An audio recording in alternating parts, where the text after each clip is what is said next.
In this video, we will discuss stability analysis using root locus.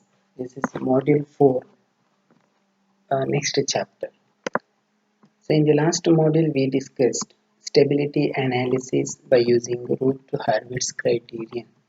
But in Routh-Hurwitz criterion, there are some disadvantages. We discussed that one. Like there we will get how many number of roots in the right half of S-plane, or left half of S-plane, or how many roots on the j omega axis for marginal stability, or if it is left half of S-plane for stability and right half of S-plane for instability. But we won't get exact location of the what roots or exact value of the roots also we won't get by using Routh-Hurwitz criterion. By using Routh-Hurwitz criterion, we will get number of roots, only number of roots on right half of S-plane or left half of S-plane.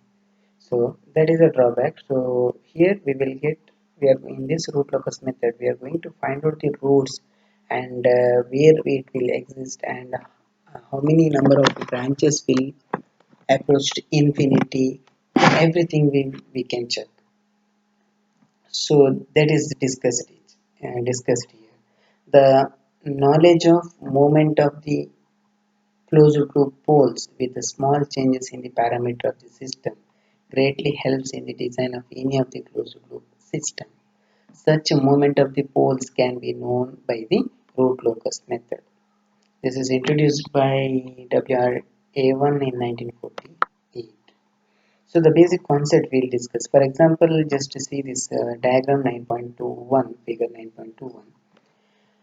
The input is given R of S, and K is the variable in the forward path. G of S is the gain of the forward path, even K is a gain, and G of S is the output, and H of S is the feedback path gain, and it is a negative feedback system. For example, here in general, the equation of the system is given by 1 plus G of S H of S is equal to 0. For root locus, the gain K is assumed to be variable parameter. For root locus, here gain K is assumed to be variable parameter and is a part of a forward path of the closed loop system. Consider the system shown in figure, that is 9.2.1. G of S is equal, I can write the forward path gain is equal to K into G of S or G dash of S. Some notations will change. The total G of S is equal to K into G dash of S, where K is the gain of the amplifier in forward path, also called as system gain. Then the characteristic equation becomes 1 plus G of S H of S is equal to 0. That means 1 plus K into G dash of S into H of S is equal to 0. K is a variable parameter. Now the gain K is varied from infinity to infinity. Then for each separate value of K here, we will get a separate set of locations of the roots of the characteristic equation. See, for a different value of K here, we will get a different value of roots. And if such locations are joined, if all such locations are joined here in S-plane, the resulting locus is called as root locus. So we can define root locus as the locus of the closed loop poles obtained when system gain K is varied from minus infinity to infinity is called root locus.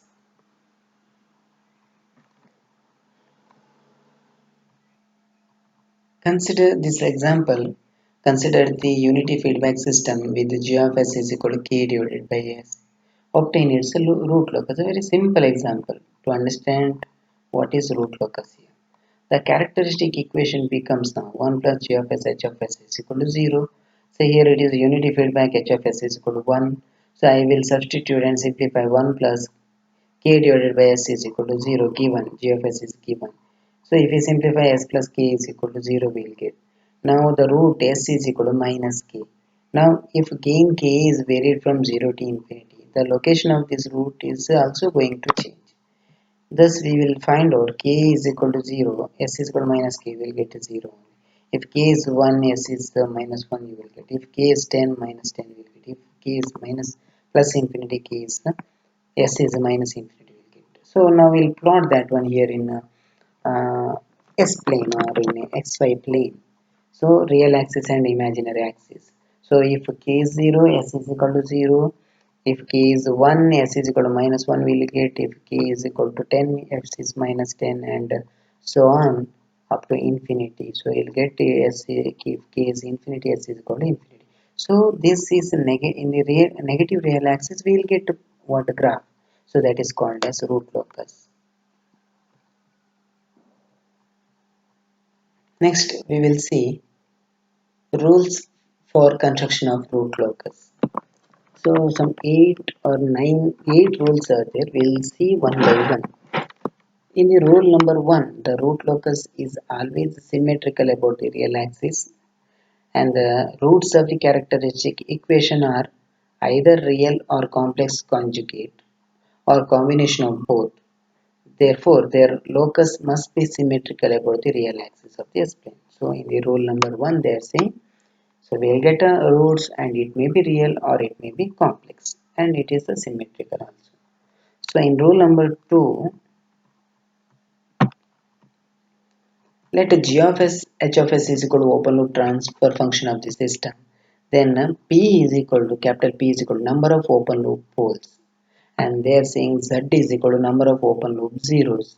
So this p means you for the given system g of s is equal to something, and numerator and denominator they will give gain, right?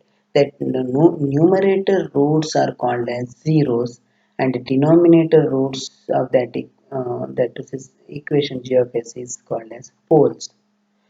And now some basic information we'll see.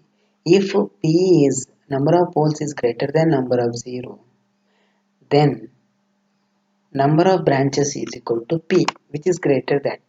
If z is greater than p, number of zeros greater than number of poles, then n is equal to number of root locus branches is equal to p. So that we have to see here. So in this rule number 2, I can see the direction of pole, number of poles and number of zeros. And also here the branch directions always remain from open loop poles towards open loop zeros always. So while writing root locus, it will start from poles and it will end at zeros, or it will go to infinity. When p is equal to z, the number of branches n is equal to number of branches. It is not root locus branches, number of branches. N is equal to p is equal to z. A separate branch will start from each of the open loop pole.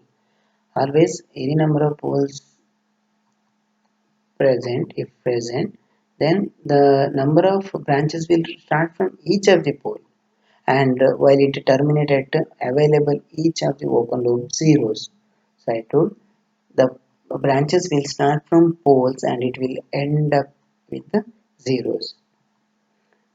So number of branch will start or terminate at infinity when p is equal to z. So in the next video we'll discuss remaining rules of the root locus. Thank you.